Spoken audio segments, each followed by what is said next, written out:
Assalamualaikum sahabat pengangguran, salam satu hobi, jalin silaturahmi. Oke, jumpa lagi bersama saya di channel Handy Endo. Kali ini kita sharing lagi cara menumbuhkan dan pembentukan batang tersier agar tumbuh dengan serentak atau tumbuh dengan merata.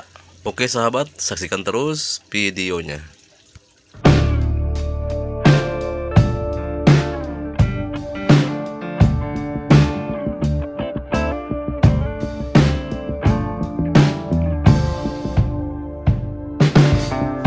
Oke sahabat, kali ini kita sharing lagi cara menumbuhkan dan pembentukan batang tersier agar tumbuh dengan serentak atau tumbuh dengan merata.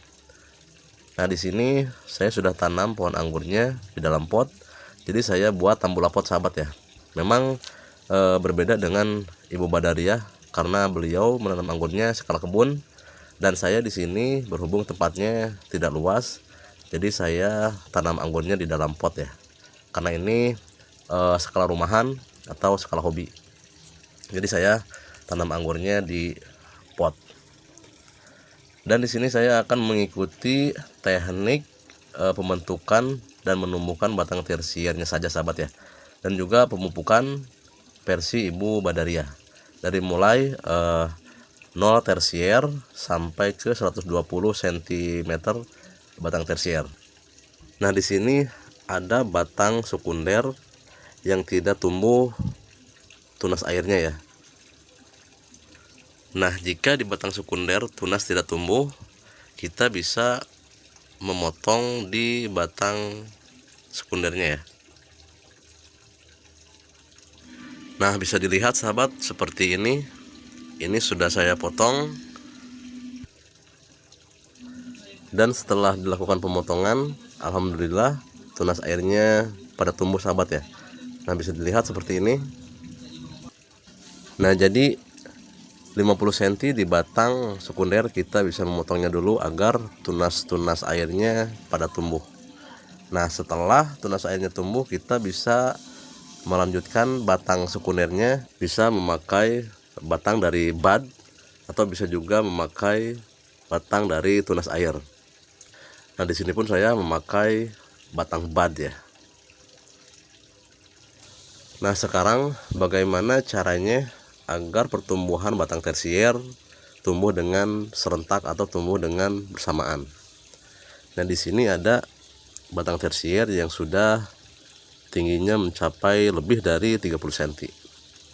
Nah, jika ada batang tersier yang pertumbuhannya sudah mencapai 30 cm dan sementara batang-batang tersier lainnya belum pada tumbuh atau masih kecil atau masih pendek, kita bisa memotongnya dulu batang yang sudah mencapai 30 cm ya.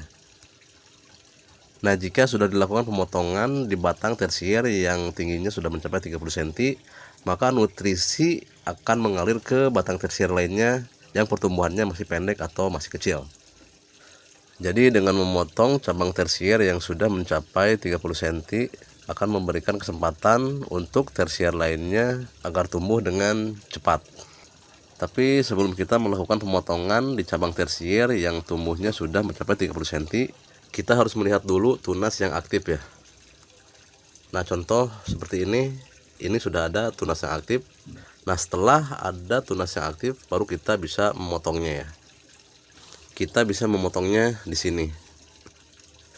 Jika kita melakukan pemotongan tanpa ada tunas yang aktif, maka bud akan pecah sahabat ya. Nah, sementara bud ini kita persiapkan untuk nantinya pembuahan. Jadi kita sebelum melakukan pemotongan harus melihat dulu tunas yang aktif ya. Nah, seperti ini. Jika sudah ada tunas yang aktif, maka bisa dilakukan pemotongan agar budnya tidak pecah sahabat ya. Nah, dengan memotong cabang-cabang tersier yang sudah tumbuh tinggi atau sudah tumbuhnya mencapai 30 cm, maka nutrisi akan mengalir ke cabang tersier lainnya yang pertumbuhannya masih kecil atau pertumbuhannya masih pendek. Nah, seperti ini ada tersier yang masih kecil pertumbuhannya.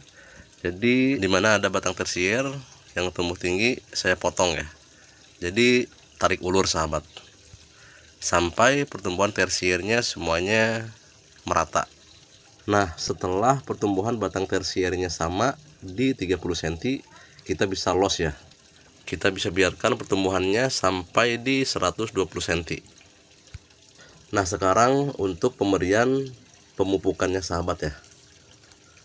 Untuk pemupukan dari 15 hari setelah tanam, saya memakai NPK 2577. Nah, dengan menggunakan NPK 2577 itu sampai ke batang tersiernya mencapai 30 cm. Nah, setelah pertumbuhan cabang tersiernya mencapai 30 cm, dari 30 cm ke 60 cm saya ganti pupuk lagi sahabat ya. Dari 30 ke 60 cm saya memakai pupuk NPK 15 15 15, atau bisa juga memakai NPK 16 16 16. Nah, setelah pertumbuhan cabang tersiernya mencapai 60 cm, dari 60 cm ke 90 cm itu pun saya ganti pupuk lagi sahabat ya. Diganti pupuk dengan memakai pupuk NPK 13 13 21. Nah, dari 90 cm ke 120 itu pun saya ganti lagi memakai pupuk NPK 8 24 24, atau bisa juga memakai NPK 9 25 25. Nah, itu pemupukan versi Ibu Badariah ya. Jadi pembentukan cabang tersier dan juga pemupukannya saya memakai versi Ibu Badariah. Namun berbedanya di sini saya memakai Tambulapot Ibu Badariah, skalanya kebun.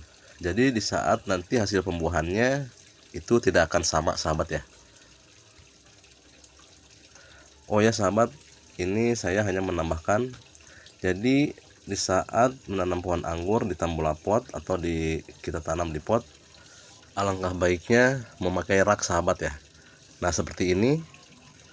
Jadi di saat penyiraman air tidak mengenang sahabat ya. Air akan lancar turun ke bawah. Nah, bisa dilihat sahabat.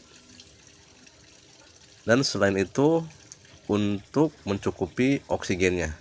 Jadi di atas ada oksigen, di bawah pun ada ya. Karena jika media pas, udara cukup, sinar matahari cukup, airnya cukup, maka pupuk akan berpengaruh hanya 1% saja. Jadi 4 unsur ini harus tercukupi sahabat ya. Jika 4 unsur sudah tercukupi, maka pertumbuhan anggurnya pun akan subur. Oke sahabat semuanya, sahabat pengangguran, saya rasa cukup sekian video dari saya, semoga bermanfaat. Salam pengangguran, salam satu hobi, jalin silaturahmi. Oke, saya pamit undur diri. Wassalamualaikum warahmatullahi wabarakatuh.